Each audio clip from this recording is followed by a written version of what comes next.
साथियों, फिर से स्वागत करता हूं आपके अपने चैनल पे। और देखिए, जिस तरह दशहरा का त्यौहार चल रहा है उसी तरह मैया का आशीर्वाद आप बोल सकते हैं। जी हाँ, रिजल्ट फेंके जा रहे हैं। अब हम लोगों ने कुछ ही दिन पहले बताया था कि रिजल्ट और म्युनिसिपल का एडमिट कार्ड 20-22 तारीख तक हो सके तो देगा झारखंड, और नहीं देगा तो फिर ये आगे चलता चला जाएगा। और देखिए, 22 तारीख से पहले ही दोनों कार्यक्रम हो गया, यानी म्युनिसिपल नगर पालिका का भी आपका एडमिट कार्ड जारी हो गया है, जो अपडेट हम लोगों ने डाल दिया है। और आज देखिए, प्रयोगशाला सहायक प्रतियोगिता यानी लैब असिस्टेंट, जी हाँ, जिसको इंग्लिश में हम लोग बोलते हैं लैब असिस्टेंट, उसकी भी रिजल्ट दे दी गई है। अब देखिए, थोड़ा ध्यान दीजिएगा, बहुत कोई आधा ही छोड़कर वीडियो चले जाते हैं तो ये आपकी गलती होगी, क्योंकि जो इसमें मैं बताने जा रहा हूँ, क्योंकि इसमें डॉक्यूमेंट वेरिफिकेशंस की भी स्थिति बता दी गई है, कब से कब आपको डॉक्यूमेंट वेरिफिकेशन के लिए जाना है और क्या क्या चीज़ें लेकर जानी है,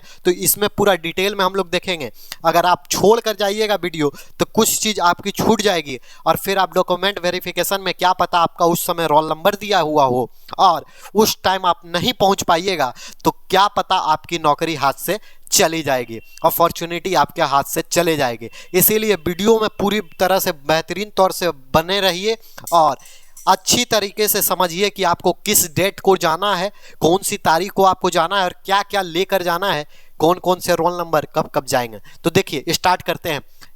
रिजल्ट आया, लगभग जितने सीटें थी उतने सीटें का रिजल्ट आ गया है। अब यहाँ पर क्या कहा गया है, पहले ये देख लीजिए।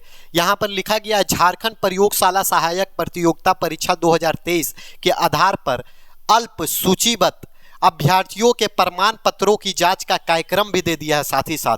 और आयोग कार्यालय कहाँ पर, तो काली नगर, चाय बागान, नाम आप नोट कर लीजिए, नामकुम, यानी सभी रांची में स्थित है। ये जितने दिख रहे हैं आपको, काली नगर और चाय बागान और नामकुम, रांची में दिनांक 31/10/2023, यानी कुछ दिन आपको बचा है, ज़्यादा दिन का समय नहीं दिया गया, 10 दिन का समय दिया गया है।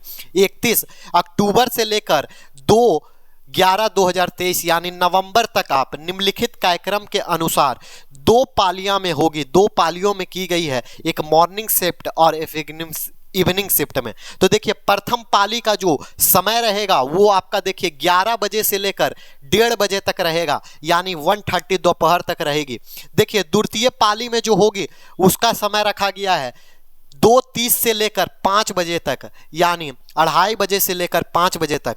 और ध्यान दीजिएगा, छोड़कर वीडियो मत जाइएगा। अब इसमें यह भी स्पष्ट बताया गया है किसको फर्स्ट पाली में आना है, यानी प्रथम पाली में आना है, और किसको द्वितीय पाली में आया है, तो वो भी आप देख कर जाइए।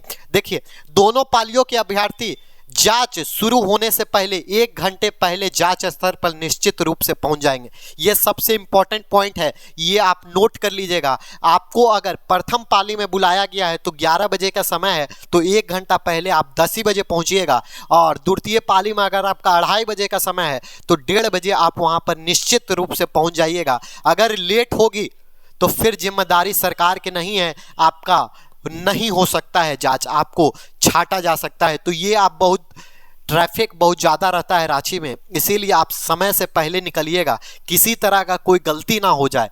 इसीलिए यहाँ पर साफ साफ बोला गया है कि 1 घंटा पहले आप जरूर पहुँच जाइए अपने निश्चित स्थान पर। फिर देखिए आगे क्या बोला गया है, अभ्यर्थी जांच हेतु ऑनलाइन आवेदन में की गई प्रतिविष्टि में संबंधित प्रमाण पत्र जो दिए गए थे वहां पर वो चीज आपको लेकर आने हैं, तो उसकी अभी चर्चा करेंगे। स्वर्व हस्ताक्षरित छाया प्रति, यानी आपको छाया प्रति मतलब होता क्या है, फोटो कॉपी, तथा हाल में खींचा गया 2 पासपोर्ट आकार का रंगीन फोटो। देखिए, ये सबसे इंपॉर्टेंट है, ये रख लीजिएगा भैया। ये आपको क्या रख के जाना है, तो 2 आपको पासपोर्ट साइज का फोटो रखना है, और वो रिसेंट का होना चाहिए, वो पुराना नहीं। अगर आपका ज़्यादा पुराना है, 2 महीना 3 महीना 4 महीना पुराना है, तो आप जाकर अभी फोटो खिंचवा लीजिए और 2 पासपोर्ट साइज फोटो लेकर यहाँ पर जाना है। फिर देखिए, प्रमाण पत्रों की जांच में उपस्थित नहीं होने तथा वांछित प्रमाण पत्र प्रस्तुत नहीं करने की अवस्था में देखिए सीधा सीधी बोला गया, संबंधित अभ्यर्थियों की अभ्यर्थता समाप्त कर आयोग निर्णय ले सकता है। अगर आप समय पे नहीं पहुंचिएगा या किसी तरह का डॉक्यूमेंट में आपका दिक्कत होती है तो आपको रद्द कर सरकार निर्णय ले लेगा, फिर दूसरे मेरिट लिस्ट में, मतलब दूसरे अभ्यर्थियों को यहाँ पर मौका दे सकता है। तो देखिए, अभ्यर्थी वांछित प्रमाण पत्र ऑनलाइन आवेदन में दी गई जो जो चीज़ें थी उसकी छाया प्रति आपको लेकर आनी है, छाया प्रति यानी फोटो कॉपी लेके आनी है। और मैं तो बोलूँगा आप ओरिजिनल भी अपने रख लीजिएगा डॉक्यूमेंट, क्या पता वहाँ पर ज़रूरत पड़ जाए, क्योंकि कभी कभी फोटो कॉपी में कुछ चीज़ें अच्छी तरीके से नहीं आती है या कुछ चीज़ें का अनुस्वार बढ़िया तरीके से नहीं रहता है, तो वहाँ पर आप ओरिजिनल भी दिखाकर अपनी कोई भी कमियां होगी तो उसको छोड़ पूरा कर सकते हैं। देखिए क्या क्या आपको लाना है। परीक्षा हेतु निर्गत प्रवेश पत्र, अगर प्रवेश पत्र बहुत कोई फेंक देता है या रख नहीं पाता है तो आपको प्रवेश पत्र लेकर आना है। जो आप एग्जाम दिए थे ना भैया, उसका प्रवेश पत्र आपको होना चाहिए। और अगर प्रवेश पत्र में इन्वेस्टिगेटर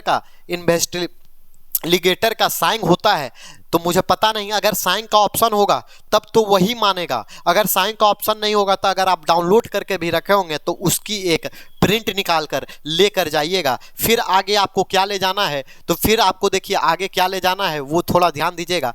शैक्षणिक योग्यता संबंधित प्रमाण पत्र यानी अंक पत्र सहित मैट्रिक का यानी 10वीं पास का और इंटरमीडिएट और साथ ही साथ स्नातक का, यानी आपको 10 का लेकर आना है, 12 का लेकर आना है और साथ ही साथ ग्रेजुएशन का आपको प्रमाण पत्र यानी मार्कशीट लेकर आना है। और इसके साथ साथ मैं बोलूँगा एडमिट कार्ड भी रख लीजिएगा आप लोग, ये तीनों का, क्योंकि कभी कभी नाम मिलाने के लिए एडमिट कार्ड की भी मांग सकता है वहाँ पर, तो आप किसी तरह का कोई भी चीज़ छोड़िएगा नहीं। फिर देखिए, अगर आप आरक्षण है, स्थानीय निवासी हैं तो प्रमाण पत्र लेकर जाइएगा, यदि लागू हो तो। अगर आप आरक्षित नहीं है, जनरल कैटेगरी के, तो इसकी आवश्यकता आपको नहीं पड़ेगी। फिर देखिए, जाति आय एवं संपत्ति प्रमाण पत्र यानी इनकम सर्टिफिकेट और कास्ट सर्टिफिकेट भी आपको लाना है। साथ ही साथ स्थानीय प्रमाण पत्र यानी रेसिडेंशियल प्रमाण पत्र, रेसिडेंशियल आपको भी लाना है। फिर देखिए, खेलकूद अगर कोटा से कोई भरा होगा तो आपको आरक्षित है संबंधित पत्र। अब खेलकूद कोटा मतलब क्या, खेलकूद कोटा से अगर आप भरे होंगे तो खेलकूद का आपको सर्टिफिकेट मिला होगा, किसी चीज़ के लिए आप बढ़े होंगे या क्रिकेट ही खेले होंगे रणजी लेवल का या अंडर 19 अंडर 14, तो आपको क्या लेकर आना, उसका सर्टिफिकेट लेकर आना है। और दिव्यांग के लिए क्या लाना है, तो दिव्यांगता के लिए भी संबंधित सर्टिफिकेट डॉक्टर से जो बनी होती है वो, और भूतपूर्व सैनिक के लिए अपनी सर्टिफिकेट लेकर आनी है। तो इतनी चीज लेकर आनी है। मोटा मोटी अगर बात करें तो आपको क्या लेकर जाना है, तो प्रवेश पत्र, जो आपका एडमिट कार्ड था लैब असिस्टेंट का, वो लेकर जाना है। फिर आपको 10, 12 और ग्रेजुएशन का आपको क्या लेकर आना है, तो मार्कशीट और साथ ही साथ एडमिट कार्ड रख लीजिएगा, क्या पता जरूरत पड़ जाए। बाकी जो आरक्षण कैटेगरी में है तो वो अपना ले जाएंगे, दिव्यांग कैटेगरी वाला ले जाएगा और खेलकूद कैटेगरी वाला अपना ले जाएगा। कहानी देखिए, अब आगे देखिए किसका कहाँ दिया है। तो ये देखिए, आप क्या कीजिएगा, जब ये PDF डाउनलोड कीजिएगा, हो सकेगा तो मैं प्रोवाइड करवा दूंगा। ये जब आप डाउनलोड कीजिएगा तो यहाँ पर सर्च में जाइएगा, अपना रोल नंबर सर्च कीजिएगा।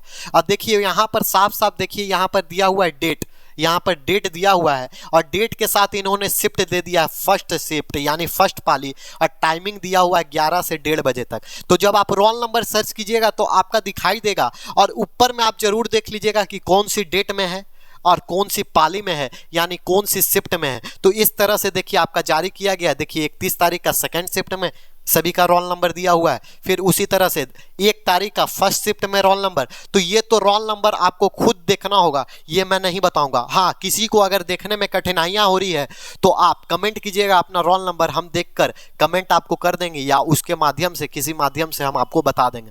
बाकी आप इंजॉय कीजिए और जिसका रिजल्ट हो गया है खुशी मनाइए और डॉक्यूमेंट वेरिफिकेशन में जाइए और कमेंट करना ना भूलिए कि कितने लोग सिलेक्टेड हुए हैं। साथ ही साथ इसी तरह से प्यार देते रहिए। धन्यवाद, फिर मिलेंगे नेक्स्ट वीडियो में।